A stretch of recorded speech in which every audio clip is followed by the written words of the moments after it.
जय राधा माधव कुंज बिहारी। राधा माधव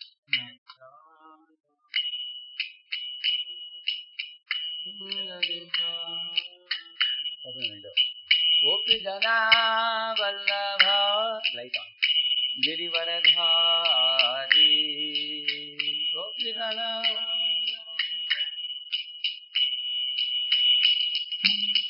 यशोदानंदन व्रज जन रंजन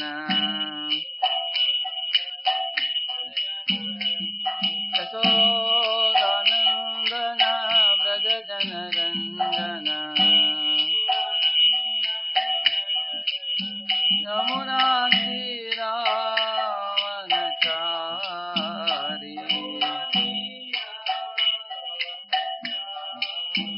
यमुना तीरावनचारी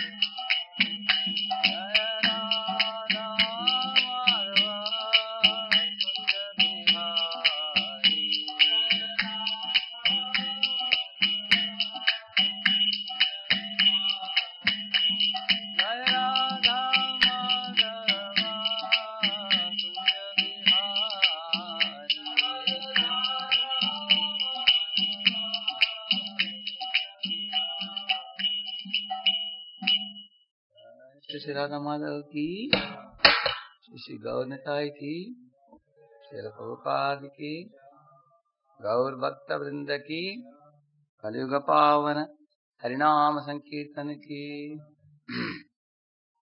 ओम ज्ञानतिमिरन्धस्य ज्ञानाञ्जनशलाकया चक्षुरुन्मीलितं येन तस्मै श्रीगुरवे नमः।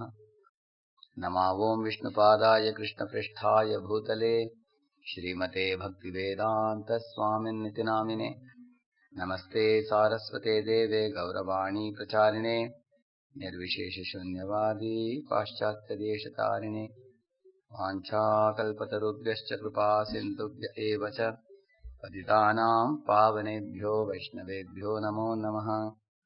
जय श्री कृष्ण चैतन्य प्रभु नित्यानंद श्री अद्वैत गदाधर श्रीवासादि गौर भक्तवृंद। हरे कृष्ण कृष्ण कृष्ण हरे हरे, हरे Ram Ram Ram Hare Hare. I welcome all the community devotees of ISKCON Cultural Center, South Bangalore. Very happy to be with all of you again this morning. So, on the topic of giving up viewership mentality, I will quote a verse from the Srimad Bhagavatam and then we will proceed. Okay. Tadvaidanushta ishavah sarato hayaste soham rati nripatayo yata anamanti sarvam kshanena tadabhudasadi shariktam bhasman hutam kuhakaradamivoptamushyam. Om Namo Bhagavate Vasudevaya Narayanam Namaskritya Naram Chaiva Narottamam Devim Saraswatim Vyasam Tato Jayamudiraye Nashtaprayeshva Bhadresha Nityam Bhagavata Sevaya Bhagavatyuttama Shloke Bhaktir Bhavate Naishtiki Krishnaya Vasudevaya Devaki Nandanaya Cha Nandagopa Kumaraya Govindaya Namo Namaha. The verse which I recited just now is spoken by Arjuna, who says that how amazing it is that it is the same Gandiva bow which I used in the battlefield of Kurukshetra, and I could confront warriors like Bhishma Pitamaha and Dronacharya and Karna and such valiant warriors, and I defeated the vast battle of ocean-like battle of people, and I was known all across the globe as a supreme archer and known for my Gandiva bow. When I would simply twang my bow, the whole world would shiver in terror. And especially the Kaurava army. People feared me.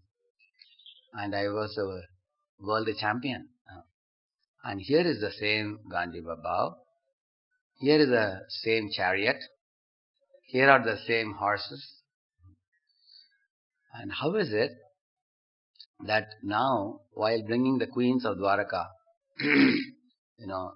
back to Vrindavan, from Dwaraka to Vrindavan, when he was bringing them, at that time some infidel covered men came and they stole some of the queens. And my Gandiva bow did not do its job. I could not win over those infidel covered men. Rather, they overpowered me, subdued me, and drove me away, and they took away these queens. So I could not offer them protection. How unfortunate I am. Where is that power gone? Like that he asked. So in that purport commentary, Sri Vishwanath Chakravarti has commented from Purana, Varaha Purana. He has quoted that once upon a time, there were many apsaras in heaven who pleased one Ashtavakra Muni by offering him prasadam and everything, and Ashtavakra Muni was very pleased with those ladies, and he offered them all blessings that, may you get Supreme Personality of Godhead as your husband. Can you imagine? What a great blessing it is. They got a spiritual benediction. And they were all very delighted. They thanked him. And then when Ashtavakra Muni was leaving, walking on the road, because he had 8 twists in his body, when he would walking, his body would turn this way, in a zigzag way, it would move like this. So when his body was moving like that, so they all considered it as something humorous, and they giggled and laughed amongst themselves. Ashtavakra Muni turned to them and said, "What is this? I gave you a benediction. This is the way you are ridiculing me." Then he said, "I will curse you that you will all be stolen by thieves." So when they heard it, they became very broken-hearted. They fell at the feet of Rishi and said, "We are very sorry. Please, can you please release us from this curse? Keep only the boon. Please release us from the curse."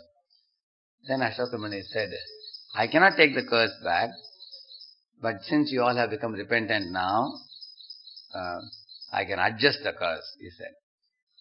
The same Supreme Lord will come in the form of covered men, thieves. You can tell them not to make noise. The Supreme Lord will come as infidel covered men, and he will only come, and then he will steal all of you. And then they all feel very happy again. So, in this way, the Varaha Purana says that. So that's quoted. So in that way, Arjuna did not lose the queens for somebody else. He actually returned them back to the Supreme Lord only. Nevertheless, the point remains that Arjuna was shocked and surprised how this Gandiva did not work the way it worked before. Just imagine you have the electric wire. Sometimes when electricity is passed through the wire, then the lights lit up. And you have in your life practical experience. Whenever we switch on the bulb, it gets on. When you switch off, it gets off. So we keep doing it day in and day out, every day. When we keep doing it, we get used to the idea that the control of the bulb is in my hands only. We get used to that. But then as we when we suddenly find one day the electricity board has cut the power, when we switch on the switch, it doesn't get on. Then we are shocked. How is it? What happened? Now the control of the bulb has been in my hands. Now it seems it has been taken out of my hands now. Isn't it? Because there is a power beyond it. There is a power beyond this, beyond ourselves. Everything is not in our hands. So, in the same manner, it is not that we are not controllers to some degree. We have some control also. But our control is not absolute control. We have only limited control. Like Prabhupada says that Krishna has absolute control. He is Swarat. And he has given us limited control. Because we are also minute jivas, respecting our existence, we are also conscious jivas. He is conscious, we are conscious. He is eternal, we are eternal. He is supreme and we are subordinate. And he has unlimited control. And he has given us limited control. And now we may have a question, why did he give only limited control to me? Why not unlimited control to me? It's like a small kid asking the mom, Mom, why do you control me? Why can't I touch the fire in the kitchen? It looks like a beautiful blue flower around the gas stove. Huh? Why can't I touch it? Why can't I take the knife and play with it? Huh? Why can't I run outside the door on my own? Why do you interfere with me? So in this way, if somebody is somebody feels that I want more freedom, then the more the child is given freedom, the more it could be posing a challenge for the child, isn't it? Actually, the very same freedom that the child is given can become a great this thing for the child. Otherwise, it become an impediment for the child safety and protection. Huh? Yeah. So, in the same manner, we living entities can also be compared to the children. It's not an exaggeration, it's a fact. Not only just children, we can say naughty children. Because we often tend to commit mistakes. Prabhupada says 4 defects we all have. Inability, insanity, errors, and cheating. So inability, as you get older and older, the body has inabilities. Similarly, even our memory is impaired as we get older. Even hearing is impaired as we get older. Inabilities. Insanity means illusion. We are subjected to illusion many times. We can mistake a rope for a snake and snake for a rope, isn't it? Similarly, in certain situations, we may make the wrong decision sometimes. So, and also, we commit errors, and also we try to cover up the errors by doing some cheating. So, in this way, we have these 4 defects in our conditioned stage, and if we are given absolute control, this can pose a great difficulty for us. If we are given absolute control, it's like giving a garland to a monkey. Monkey is likely to misuse the garland, misuse it. But the beauty is, to the extent that jiva becomes surrendered to the Lord gives more and more freedom for the jiva. Just like you see Narada, he can fly to heaven, he can fly to Vaikuntha, he can come to earth, and he can preach anywhere he wishes. Practically complete freedom for him. He is as free as the Lord by the mercy of the Lord. He is given freedom. Why? Because he doesn't misuse the freedom. Pure devotees never misuse the freedom. They never become forgetful of the Lord. And they always act perfectly as instruments in Lord's hands. They are autopiloted by the Lord. So they act exactly understanding His mind. And they are ready to bend themselves, and they are ready to dance according to Lord's tune. Like Prabhupada says, Nachavo se mate, he says, Nachavo Prabhu, Nachavo se mate. He says that, oh, my Lord, you can make me dance the way you want. I don't know why you have brought me here to US. It's such a passionate country with so much of people running here and there, and who is going to listen to me, and how will they become devotees, and I have no idea, and I don't know why you have brought me here. And my Guru has ordered me to come, so I have come, and I have no confidence that I can speak something and they will understand. And he says that, but nevertheless, I still have faith in your sound vibration in the form of Srimad Bhagavatam. And if the people of the West understand the message of the Bhagavatam, Srinvatam Sakata Krishna Punya Shravana Kirtana, they will wake up and they will become your devotees. Neither do I have any money, nor do I have any followers. And he says that I am just coming here. I only carry one thing very valuable with me, which is the holy name and holy fame, the Srimad Bhagavatam. So in this way, when pure devotees become instruments in Lord's hands, the Lord adjusts the material energy in such a way, everything falls in place, as miraculously, how things happen. Actually, we all have an opportunity in our lives also. To the degree we align with Lord's will, to that degree you will be surprised and pleasantly shocked and surprised how people come and align with you, how money comes, how the things. Yes, somebody tell them. So in this way, we will be surprised ourselves how things will happen. So therefore, the topic of giving up the doership mentality is very important topic, especially for those who are not only practicing devotees, but who are trying to become instruments in the hands of Guru Parampara by becoming preachers, managers, counselors, mentors, Bhakti leaders. In any capacity, we are having a group of people whom we are trying to reach out to. Then this becomes all important for us. This topic of understanding the how to give up the doership mentality. As far as Arjuna was concerned, he never had a doership mentality at all. He always had surrendered to Krishna completely. And he had handed over the ropes of his horses, of his chariot to Krishna and told Krishna, Krishna, you take me in the battlefield. You tell me whom should I fight with. Whatever you say, I will do. Karishye vachanam tava.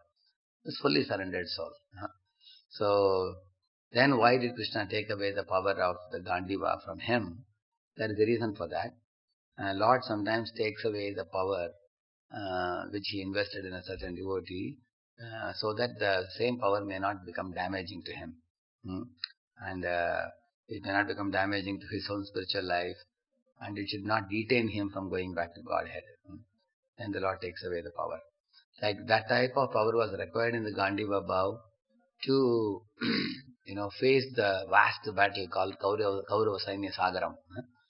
But then after the battle, Lord Krishna felt that particular power may not be required, because then that power may harm Arjuna by causing pride, or it may be misused.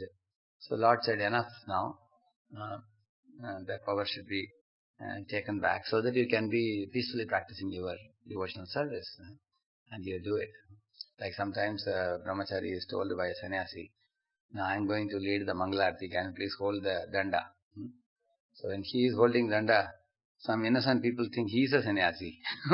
And people come and fall at his feet. Some visitors, new people and all, come and touch his feet. And he may start thinking, oh, so many people are touching my feet, bowing down to me, and I am holding a danda in my hand. That doesn't make him a sannyasi. He may only imagine a dream for a while. Before the dream is over, the danda will be taken back by the Maharaj, whoever gave him the danda. Isn't it? So in this way, Krishna can do Shaktipat. He can empower someone and he can take back the empowerment. But from such examples, the devotees are ready to dance according to Lord's tune. Okay, my Lord, you gave me the power. You want to take back the power? No problem. Here is it. Take it back. No problem. So they're ready to give it back. But we learn a lesson, very important lesson, that, the power of Arjuna, being the greatest warrior, by the Gandiva Bhav, was actually given by Krishna to him.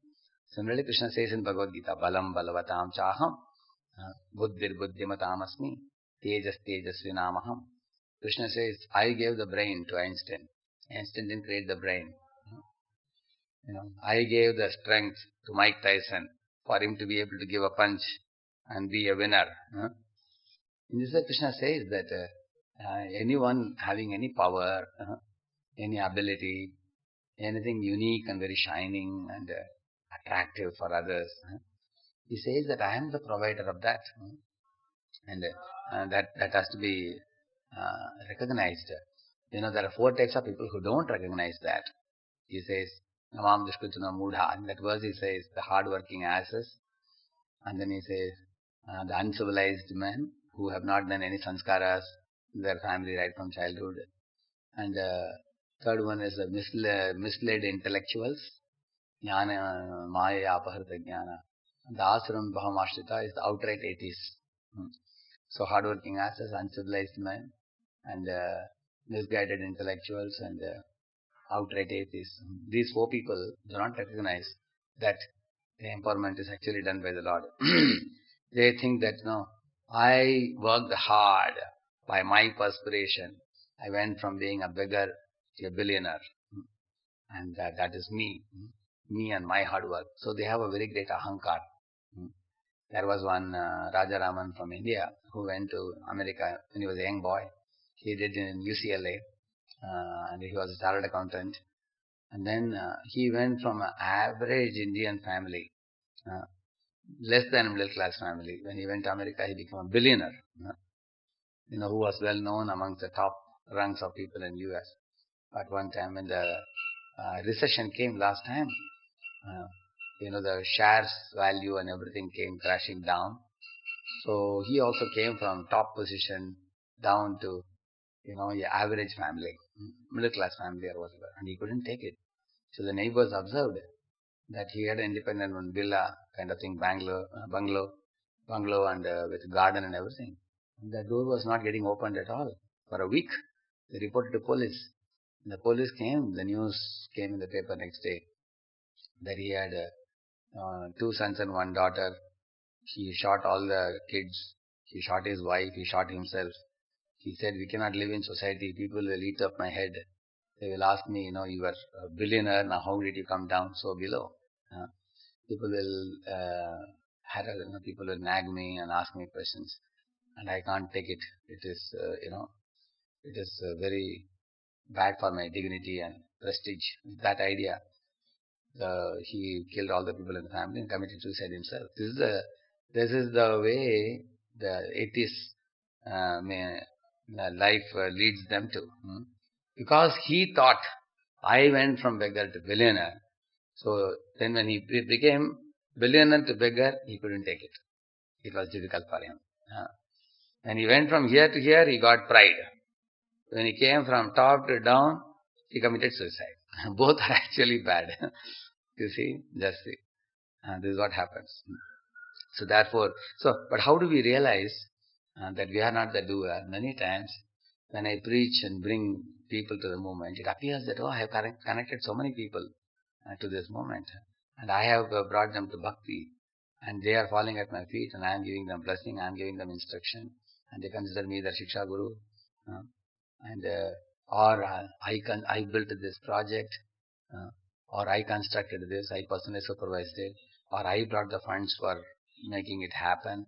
So we could be fund bringers, we could be construction supervisors, we could be preachers and bringing devotees, or we may be, like one devotee was telling me that, Prabhu, I have completed 4,000 students conducting IDC, or conducting Bhakti Shastri or something like that. So sometimes we keep a calculation of what we have done, which is very risky actually. Because if we keep a track of how many people I have preached to and how many I have delivered, it may go to our head and it may make our head very big. It can be very risky for us. So sometimes it just keeps building up our pride like that. So there are a few examples I'll tell you which will help us to immediately realize that we are not the doers. Rather, Lord is the doer. Say, for example, if somebody comes to my, say I go to somebody's room and then they batter the door. Say, some Krishnadas is opening the door. Krishnadas Prabhu is opening the door. So when the door is opened, I can say, generally we say, Krishnadas opened the door. We say, correct now. Or you can say, Krishnadas Prabhu's right hand opened the door. Or you can say, Krishnadas Prabhu's right hand thumb and index finger together to open the door. Generally, which one do you think we say? Just say Krishna Das opened the door. In the same manner, say two devotees together do some wonderful service in a community. So those two devotees are under the TP. Who is like this one, this finger. So there are 5 devotees under the TP, and 2 of them came together and did some wonderful thing. So okay, those 2 devotees are the immediate doers. Above them, the president is taking care of the 5 devotees. He is the doer. And above them, the hand is like the the GBC. And the GBC is a part and parcel of Krishna also. So ultimately, Krishna is the doer. So GBC is also doer, and the president is also doer, and the 2 devotees in our project, they are also doers. But generally, we say Krishna did it. It's all Krishna ultimately who did it, and he used them as an instrument, we say.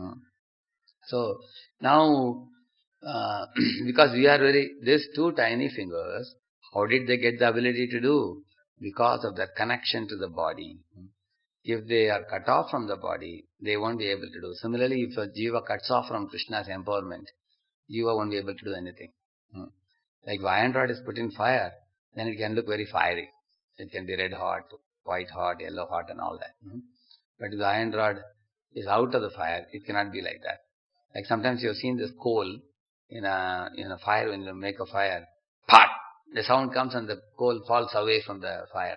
And then it just becomes a black coal. It has no more potency, no more shine. Similarly, you will see some devotees are doing great things in our movement. Somehow due to some Vaishnava aparadh, or some misunderstanding or quarrel or something, or they became allured by Maya, pat, they went out of the movement and they lost all their power. They could not do anything because they were earlier in touch with Krishna and Guru. They could do a lot of things. So this is one way we can understand. Look at us, so and so, how powerful he was, she was. Now because they disconnected from Guru and Krishna, they have become powerless. So now I have some power now, and that Shakti is not mine. It comes from the Guru's blessings and Krishna's glance upon me. Otherwise I can't do anything. I am simply powerless. So this is one way we can understand. And also, there is a pastime of Krishna going to the cave of Jambavan, to the palace of Jambavan.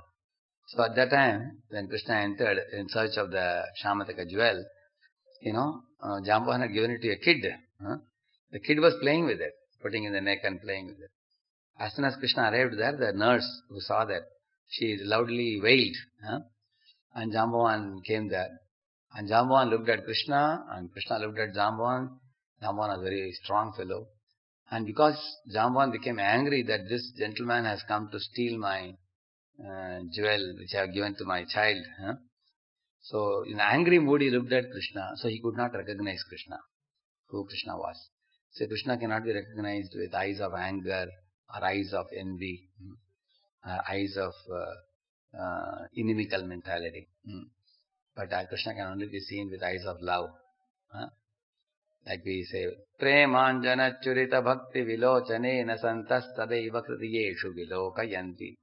Yam shama sundaram achintya gunaswarupam govindamadi purusham tamaham bhajami. So he didn't see with eyes tinged with salve of love. So he couldn't recognize Krishna. So he decided to fight with Krishna. And Krishna also fought with him. They both had a very powerful fist fight. Like 2 Pahlavans. So Krishna punched him, and he punched Krishna back, and Krishna was laughing, enjoying that fight. Lord likes to enjoy the fighting scene. So, and then when Lord punched him several times, by that punch, practically all his nerves and bones, everything became very painful, and he lost his stamina, lost his strength. At last he collapsed to the ground. And then he told, my dear Lord, you cannot be anybody other than Lord Ramachandra, he said. Because in this world, nobody has defeated me in the past. I consider only one person who can easily defeat me is Lord Rama. So I think the same Lord Rama has come again as Lord Krishna now, he said. And then Krishna just smiled hearing that. And then Jambavan began to praise Krishna, and he told several things. One of the things is relevant to our topic.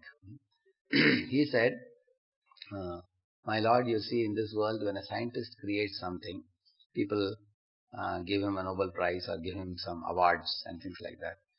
But where did the scientist get his brain from? You gave him the brain. uh, you gave him the limbs of his body, like the eyes, ears, nose, tongue, and hands and legs. You gave all these instruments to him. And the 24 material elements, which the scientists have made a chart called Mandel's periodic table, 120 elements. So above the 120 elements in the top, they should put in the Mandel's periodic table, they should put, you know, Lord Sri Krishna, Sarva Karana Karanam, who is the source of all the following 120 material elements. They are supposed to put that because they are atheistic, they will not put that. Huh? Krishna deserves a place there. So you have created the 24 elements. You have given us all the instruments, the karanam, the senses. You have given us the brain. So whatever we are using is all yours. It belongs to you.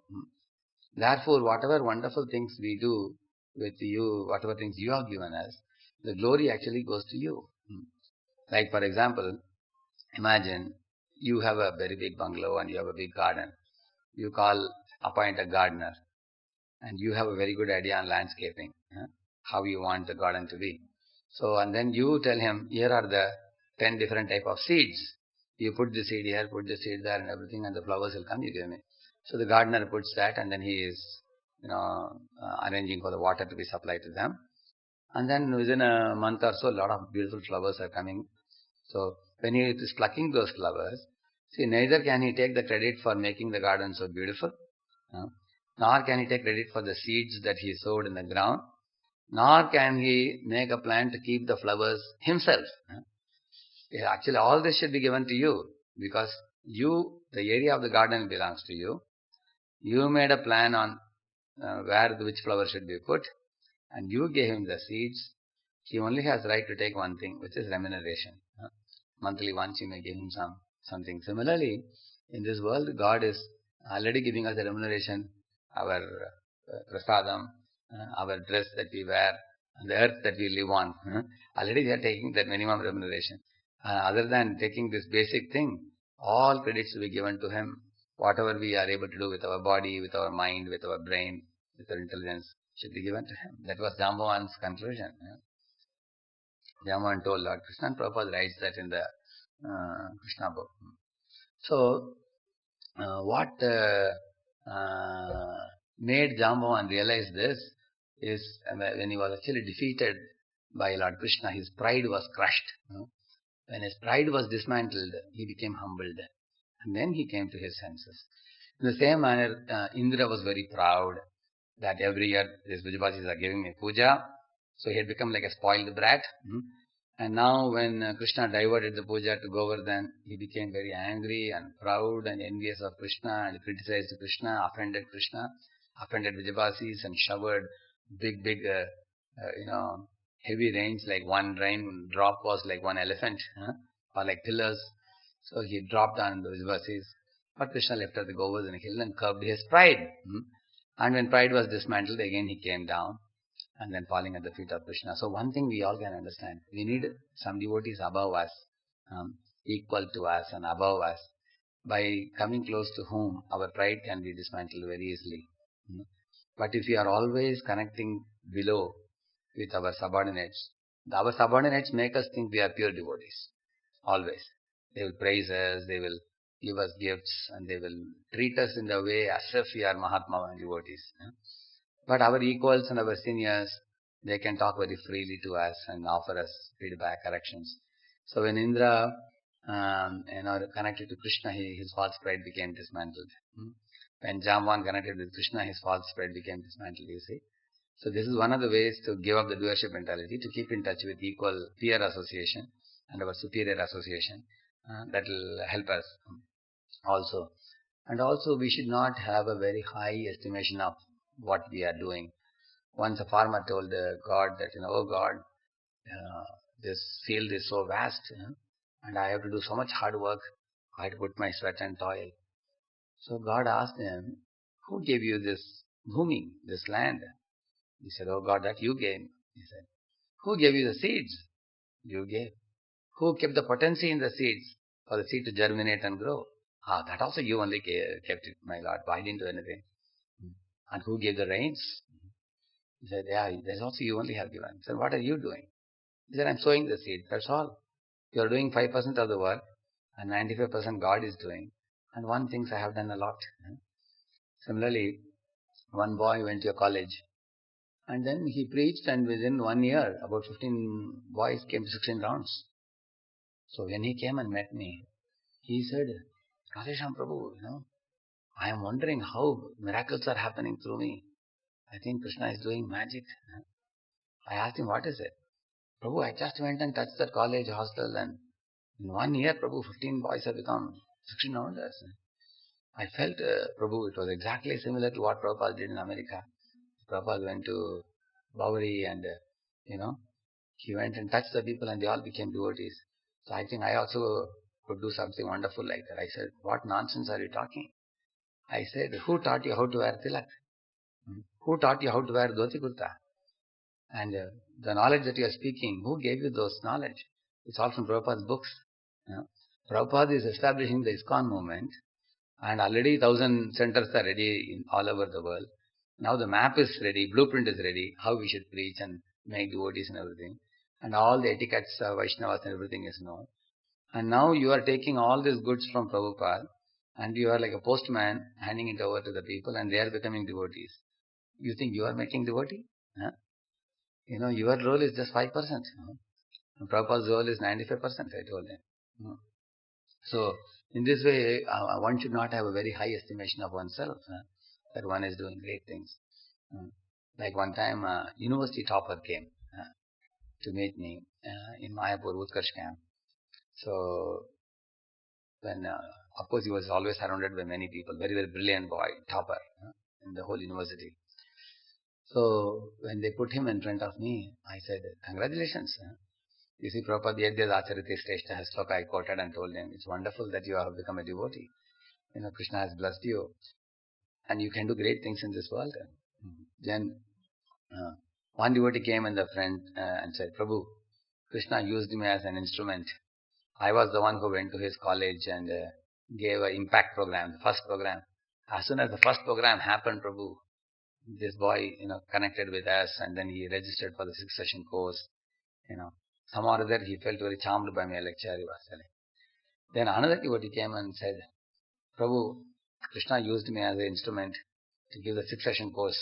And this boy, after that course, he became a fixed-up devotee and started chanting 4 rounds regularly, he said.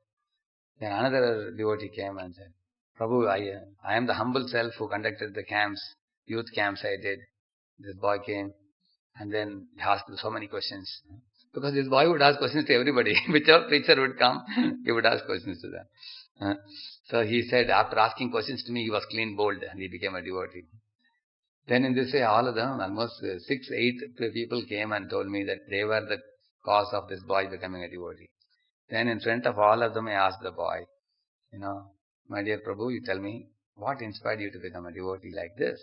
You have come to 16 rounds now, he said. Prabhu, it's all Prabhupada's books, I was deeply inspired by Prabhupada's books. He was telling.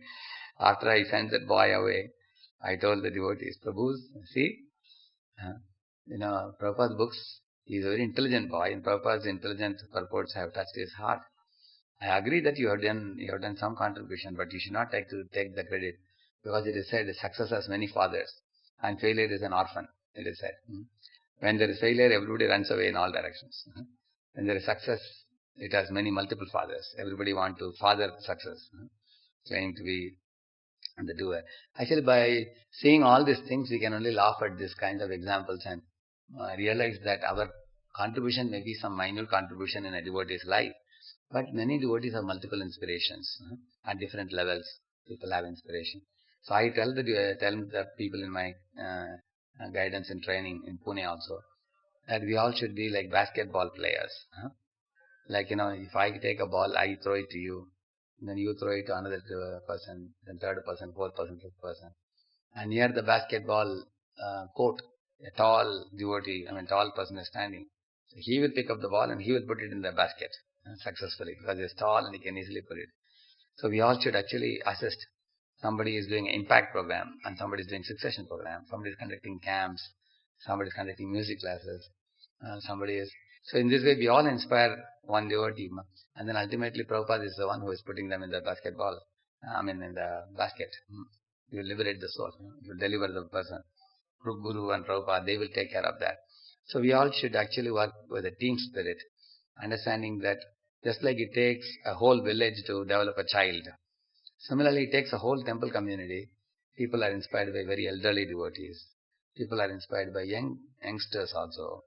And the president and other managers make a beautiful arrangement for prasadam, darshan, and the pujaris are contributing to making beautiful, worship of the altar and garlanding the Lord and dressing the Lord and all that. So everybody is contributing in their way, and we should recognize that and be thankful for the same.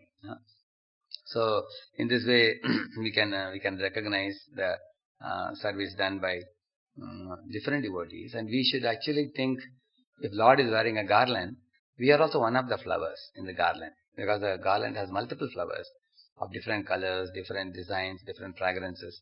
Similarly, all the devotees are like flowers, and the garland is a combined flowers. Similarly, all the devotees' combined efforts are offered to the Lord. By thinking like that, we will not think ourselves to be the root cause of delivering a devotee and things like that. We will not have such an idea. So the two very important things that we have to give up, Vedavyasa says in Mahabharata, are the aham and mama. He says, aham means I did it, and mama means mine. Like Dhritarashtra had the mamata, my son Duryodhana, my kingdom. He had that pride. And Indra had the pride of aham. I am the controller of the rains. I am the Lord to be worshipped by the Brajavasis. I have been doing this rain-giving business for so many long years. I have been receiving this worship for so long. If I am not offered the respect, just wait and watch what nuisance I can cause. This was Indra. So we have to give up both this aham and mama.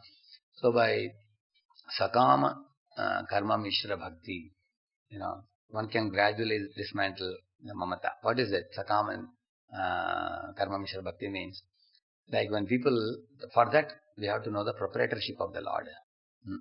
Another time when I talk, I can speak. It's a very vast subject, but you can read the 15th chapter of Bhagavad Gita, Purushottam Yoga, after the verse number, I think, 10, 11 onwards.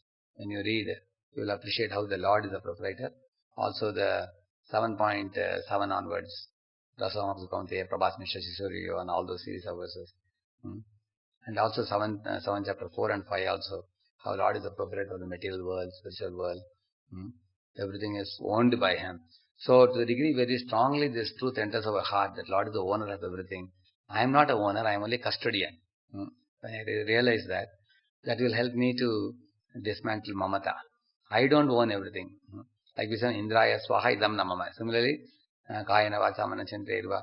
So the first one is recognizing Lord's proprietorship and our subordinateship. Lord is the proprietor of everything. That dismantles mama. Then aham. How do we dismantle the aham? For that we should do nishkama karma mishra bhakti yoga. If somebody is doing nishkama karma mishra bhakti yoga, means, for example, one offers all one's activities selflessly to the Lord, without wanting anything in return. That is nishkama. Like, for example, there are devotees in our movement who give a lot of time, energy in doing work for the movement. They actually like working. They do it. They don't know Krishna so much deeply. They don't have knowledge, but they like working hard. They will do a lot of work, but they also recognize the Lord. In their office, they'll keep a big photo of the Lord, put a garland, do agarbatti, and they will do a lot of work. Many of them are taking up different projects for ISKCON, and they are doing work. They are actually people who will gradually understand that, I am not a great doer, Lord is very great, I am small. They will realize that. And then one step beyond that, then after we do these two steps, mamata goes away slightly, ahankar goes away. At the time, one becomes aware that I have to read the Bhagavatam, Bhagavad Gita knowledge, and I have to chant Hare Krishna, and they do it. And when they do it, the knowledge awakens. When knowledge awakens, they gradually begin to realize in a very vague way that the Lord is master, I am servant. Not in a very clear way. Knowledge is gradually awakening at that time. And in this way, when they advance further, when they meet a pure devotee, and the pure devotee gives them the right identity. Jiva Sarupahoi, Krishna Nityadas. This is your identity, my child. And you chant the holy names with this attitude. And Lord is your master, you are his servant. And look at the whole world around you, not as a world for enjoyment, but a world where everything should be taken and engaged in Lord's service. So that should be your consciousness. So when Guru teaches this to disciple, and disciple takes initiation, then a proper bhakti yoga can start, and with pure shraddha, from where the actual bhakti starts. Pure shraddha, sal, sangha, bhajana, kriyanartham, like that we can advance. And gradually ahankar will go far, far away. And ahankar goes, we will actually relish bhakti to the highest extent. The sweetness of bhakti becomes infinitely more when one gives up this ahanta and mamata and swami bhav and all these things.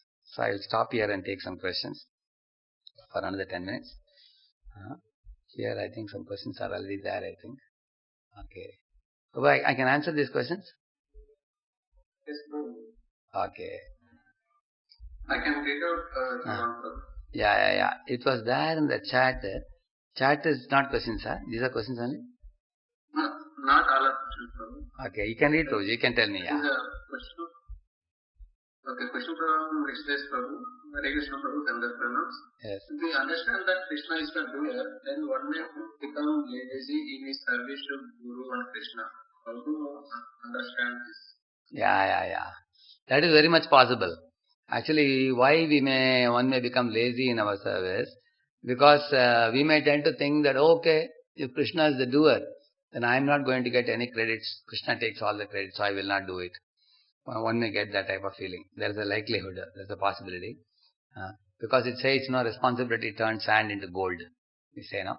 So if somebody takes it. Therefore Krishna says in that verse, Karmanyeva adhikaraste ma phaleshu kadachana ma karma phale heturbhu ma te sangosva karmani. He says that you have the right to do your prescribed duty, Arjun, which is your Kshatriya, you have to fight your battle. You do it as if all results are in your hands only. Like that you should fight. But heart of heart you should know, all results are in Krishna's hands. With that attitude you should do your work. And then ma phaleshu kadachana. You leave the results to me, I will give you the results. And ma karma phala heturbhu is saying, do not consider yourself to be the cause of the activity, he says. And then do not be attached to not doing the duty. Fourth thing he says, mate sangosva karma, he says. So in government offices, people get permanent jobs. So they just put their coat in the chair and they go for drinking tea for 3 hours. They don't come. Because why? They know that nobody is going to throw us out of the job, In private companies, you cannot do that. Similarly, one knows that, okay, God is the doer, so he will, Johana hoga. Then you don't do anything, one can become lazy, it's pretty possible. But actually, as I told you, these 2 fingers are opening the door. Say, for example, now Radhesham Das wants to sign now, make a signature. Say, one of the finger becomes diseased. It has got a severe wound or something. When I catch the pen, it's paining. So then a diseased finger may not be able to cooperate with me for putting a signature. That means it doesn't please me. It doesn't fulfill my purpose. So this is the example Prabhupada gives. He says that like a diseased finger is like a conditioned soul. A conditioned soul doesn't cooperate with Krishna's plan. He is diseased with enjoying mentality. So in the same manner, a devotee in a diseased state may become lazy. Say that, okay, if you don't give me credit, then I won't do it. Then he's like a diseased devotee, like a diseased finger who may not cooperate. So Krishna's service may suffer. Actually, the fact is the finger is connected to the body, therefore he is able to do. Similarly, the devotee is able to do because he is connected to Krishna. But why should he not recognize the fact that Krishna is empowering me and I will do my part to please Krishna?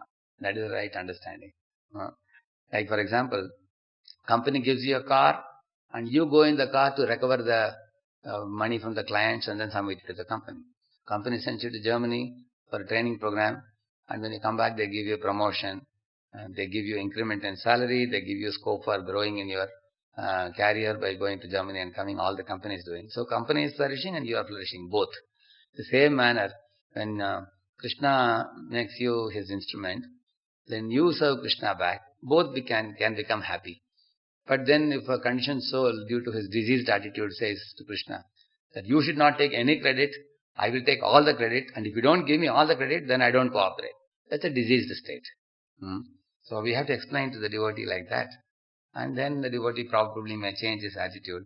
It's only our egoistic attitude that makes us either passionately work to get all the results ourselves, or not to do any work and become lazy. Huh? Yeah. Yes, Prabhuji, one more question. Yes, Prabhu. Question from Sri Balaji Prabhu. Yeah. Hare Krishna Prabhuji, one is infected with a dualistic mentality. There would be a possibility that he or she not at all be in a position to understand the conscious from Krishna. Yeah. How would one be able to come out of such a situation? That is only possible when they have affection for a Vaishnava. If one has affection for a Vaishnava devotee, senior devotee, whose chastisement they are ready to take, whose feedback they are ready to take. Because, the mother like Yashoda shows a stick also, and she gives breast milk also to Krishna. She gives butter to Krishna, she cooks nice items for Krishna. She gives both to Krishna, so Krishna cannot leave Yashoda and go away, and the affection of Yashoda is pulling. Same manner, if a devotee is getting affection and guidance and instructions from a superior, who can watch the devotee's movement in spiritual life and they can guide the devotee. They will not unnecessarily use panchas to them, but will guide them privately, one-to-one. They will guide in such a way that the devotee will not be hurt. They'll guide. And that kind of guidance is very necessary. Like personally, I can honestly touch my heart and say, my spiritual master has guided me in some of the very challenging situations in my managerial life, dealing with very difficult devotees. And I have one-to-one, sometimes 1 or 2 hours I have sat with him and taken guidance from him how to deal with different situations, how to put aside my ego and see from Krishna's perspective and Prabhupada's perspective, and how to help a devotee rather than become ego-driven by devotees who are envious and things like that. So I think they will need guidance of a senior devotee who can help them to face it. Otherwise, on our own, we have no ability to face this type of punches on our own. Yes, for one more question. Hare Krishna Prabhu, sometimes a spiritual project does not take off properly in the expected phase, or it fails in the end. How should we treat that? Yeah, actually, we have to make sure that we are putting the best of our efforts. We should not fall short in our efforts. But after we have put our efforts, if it is not taking off, then we can know that it is Krishna's grace. Sometimes, in whatever way Krishna's mercy comes, we should accept it. Because we should not fall short in our endeavors.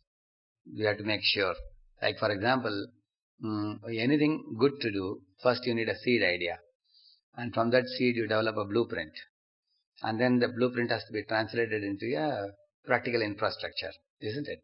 So have you done the seed ready? Seed idea is clear, or you are ambiguous and doubtful about it? And have you made the blueprint ready, or you are planning to make the blueprint?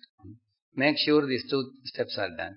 Now from translating from blueprint to the actual infrastructure or actual practical realization of the project, for it to come, and there it may involve funds, it may involve some talents, skill sets and all that, which may take some time to collect.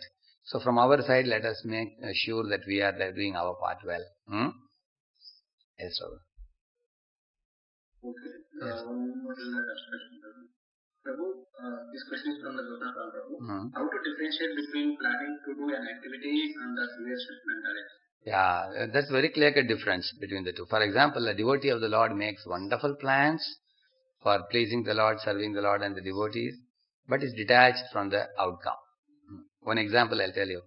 When we were in Mayapur Yatra, in the morning time, Guru Puja time, his great Jananivas Prabhu came and met my spiritual master, and he was whispering something in his ears. Then after that, my spiritual master called all the Yatra managers, and then he told them that today, our buses will go like this, here up to one place, and then they will come back here, and then they have to go to this place, and then we will go to the other places, like that he said. So our managers were looking at each other. They said, Maharaj, all the buses are in one direction, so they can go like this and finish a full round, and come to that spot in the night. And towards the night they can come like that. But Maharaj said, no. First you should go here, come here, and then you go to other places. Again he told that. And the managers are not liking that idea. They said, Maharaj, if we do this, night it will become 11 o'clock to come back. It will become very late because we have to go back in the same road again. And then Maharaj said, you see, managerially taking a full round is viable for you. But spiritually, going to this place first is important, and hearing the katha there is important, and then we should go to other places. So they were all a little bit cribbing, but spiritual master is saying they can't say no to it. They accepted.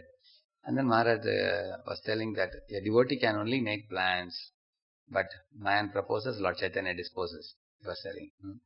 So we should be detached from our plan. Then that type of planning is good. A devotee should make plan, and then it may not go according to our plan sometimes. We can know it is Krishna's will. And by our willingness to forego our plan, our relationship with Krishna and our sweetness and our thickness in relation, that will get more intense.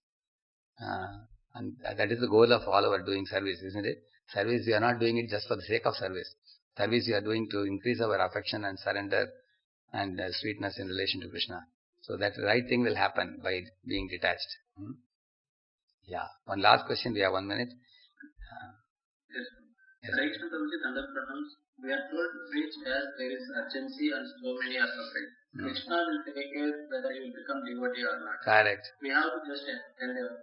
But when trying to preach, so many impediments come. People say, I am not interested, or they have no time, or I think I still have to set good example first. Else, I won't preach. How to become enthusiastic and preach and overcome these challenges in life? Yeah. One thing we should know, you can't put all the people in the same lot. People have come with different type of backgrounds. Some people are coming from very sinful backgrounds. Some are coming from pious backgrounds. Some people have already done devotion service in their previous lives, and they're coming. So different people will show different degrees of interest. Like if you go to a battle, you will find that many soldiers have died already. Some soldiers are murmuring and screaming. Their hands are cut or legs are cut, or somebody is bleeding. So generally doctors, when they go, they first pick up those soldiers who are showing life symptoms. They don't take the dead bodies. Dead bodies can be disposed later on. But those who are showing some life symptoms, immediately put them in the gadi, take them and repair their body. They will again be fit to fight the battle. Similarly, when you are going for preaching, we have to see who is showing some life symptoms. Somebody is showing life symptom means somebody is responding to your giving a book.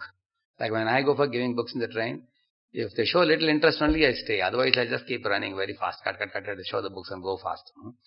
So let people show some life symptoms. Somebody is chanting Hare Krishna. Somebody is coming to the classes. Somebody is taking prasad. Somebody is showing interest. If they don't show interest, you don't have to become angry with them. You can say, have a nice day, Hare Krishna. Another time we'll meet and we can go on like that. And as far as our qualifications concerned, Prabhupada said, hear 2 lines and speak 2 lines. Prabhupada said.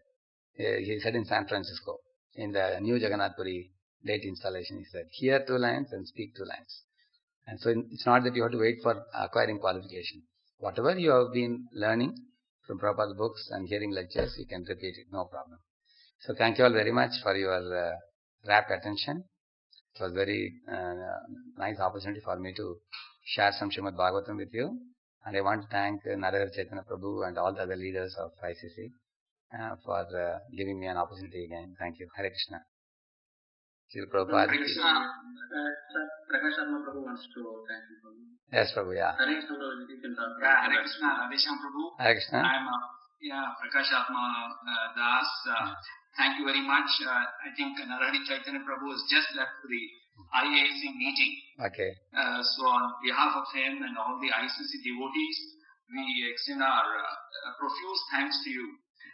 It was very, very enlightening to hear from you. And the topic chosen by you, the viewers, it's very much required, Prabhu. We have to be hit again and again, or at least myself, I have to be hit again and again on my head to realize that we are not doing it, because in the material world, so frequently we keep we claim this, Prabhuji. So thank you very much. Okay. And like Narahari Prabhu says, this Karanasur. Karunasur has brought us all together on this online platform. So we are very, very, in fact, happy that we are able to take your association so frequently, and we hope to hear from you more frequently, Prabhuji. And of course, we look forward to receiving you at the ICC as early as possible, Prabhuji. Thank you. Thank you very much. Thank you. Hare Krishna. Hare Krishna. Prabhupada ki jai.